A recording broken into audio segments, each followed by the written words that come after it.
With the number data type, oh, what's a data type? So data types are like this: a number data type, which is the 8, and then this is a string data type, which has a character called hello.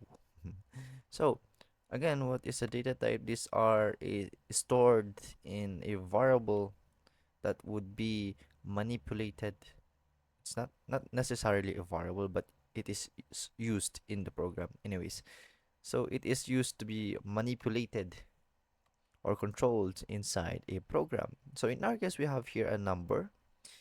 This could be an integer, negative to positive, 0, and then a string which has a sequence of characters, HELLO, or any symbols.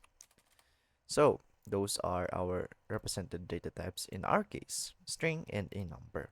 It says you can perform mathematical operations like addition. Try printing count plus 1 to the console. So we are to print this one. How?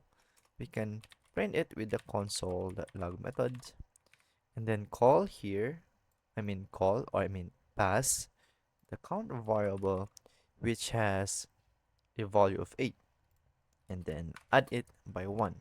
So if we run this one, 8 plus 1 would be 9. Oh, there it is.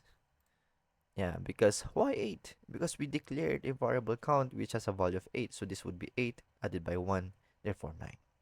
Yeah, so nice.